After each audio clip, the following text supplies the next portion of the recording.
Captain Murphy here from PiratesAhoy.net. Today I'm going to cover the ocean rendering that we've got set up right now. It's based off of the Community Ocean project that has been around for quite a few years. And we're starting to leverage some of the features in it to tie into a weather management system. The weather management will be able to adjust the seas over time to match the current wind speed and direction based off of this overall weather project that we've got going on. Now I'm just going to cover the actual ocean itself and what kind of control we've got over it. The first control we've got is, of course, to make the waves larger or smaller, which is pretty large requirement to make a game that is for the seas and is based on realism. So we can adjust the sea height, which you can see here. This is very easily controllable. It's just a basic integer, and it takes care of this itself. It's all rendered dynamically, so we can make the seas absolutely massive, and we can make them pretty tame. The size of the waves will slowly adjust as time goes through based on the Beaufort scale to adjust for the speed of the waves, and that's one thing that we weren't able to do on the other one before. So right now you can see that we've got some, they're moderate speed waves, not bad, not very fast. We can speed them up, and this would happen very slowly. This wouldn't be such a drastic change like this.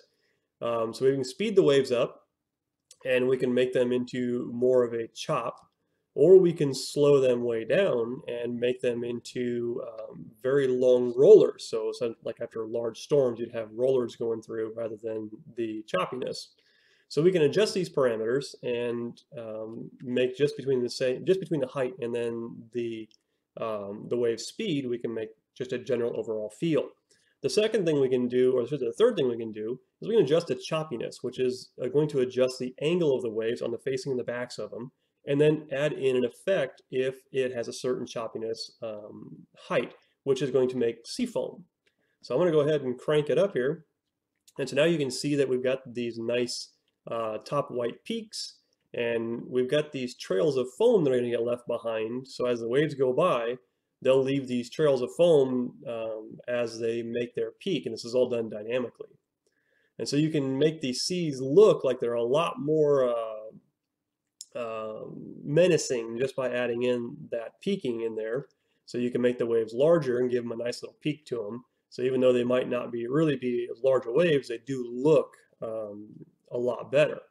And so we can increase the speed of the waves, and you can give them that heavy chop. You can give them that more of a crashing down into the water type of a thing. So we can really get a good control over this right now. And so the next we're going to be going through is adding in some mist effects so that as the waves do their peaking, it'll add some mist in, and then going through the vessels themselves and making it so that as they crash into the ocean at certain velocities and certain axes velocities, that it will create the splashing and the noise and all that goes along with it to give you a good effect of the vessel going through these seas. So that's just a quick overview. Remember to go to heartsofoakgame.com to stay up to date. Go to PiratesAhoy.net to volunteer. And remember, we are taking the donations right now for another Unity Pro license to get one of our other developers on Unity Pro, which will then increase our development cycle speed and hopefully get the game out quicker. So remember, guys, any dollar can help. Thanks.